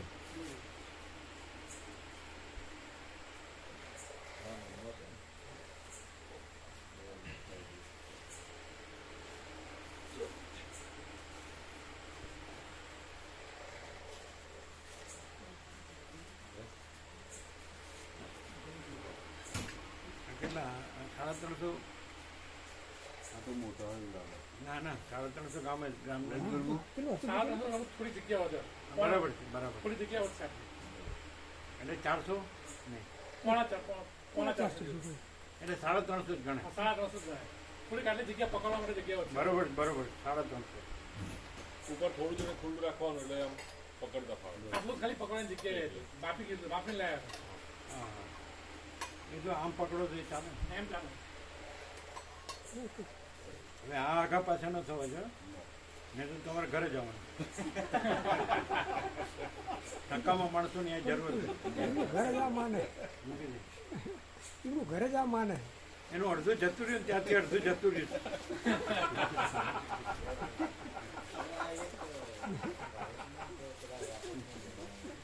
અડધું જતું રહ્યું ને ત્યારથી અડધું જતું રહ્યું કોઈ વાતમાં ખબર જ પડતી નથી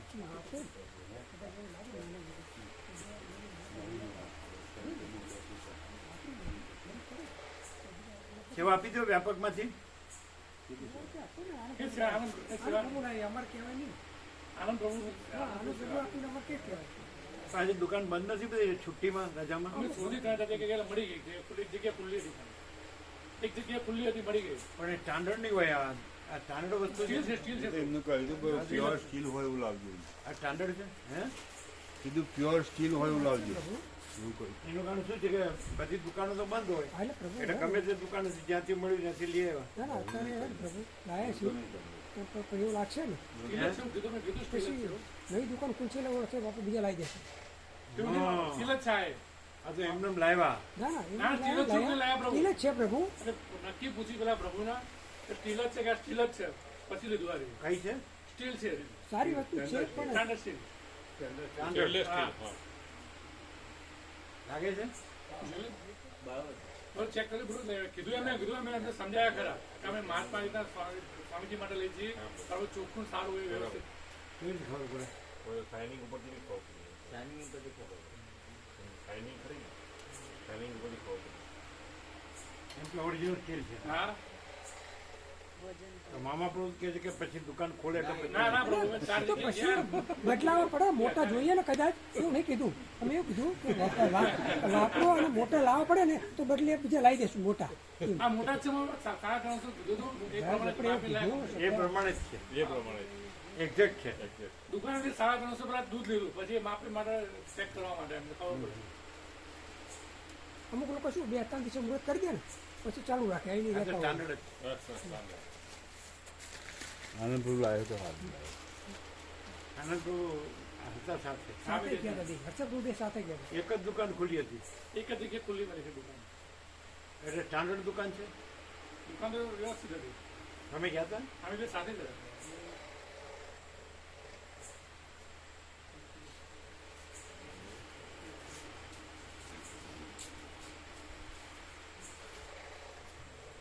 ત્યાં ક્યાં લઈ જાઓ આમ જવાનું? બસ એનું આ ઊંધું જ જાય છે.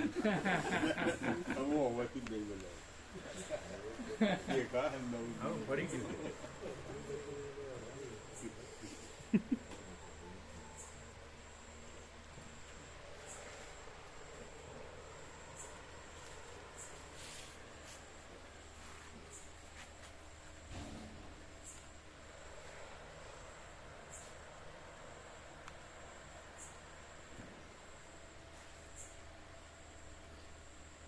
અહીંથી ત્યાં લઈ જવાનું ને પછી આનંદ પ્રભુને ફોન કરવાનો, ચલાવો બીજો.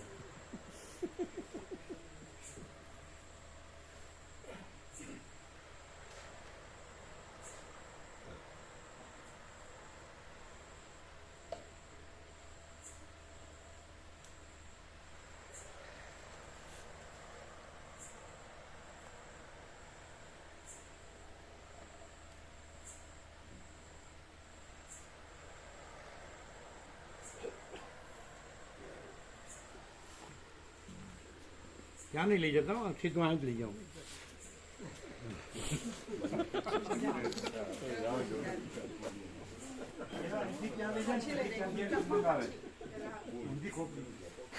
ત્યાં બધું લઈ લેજો. હા પ્રભુ.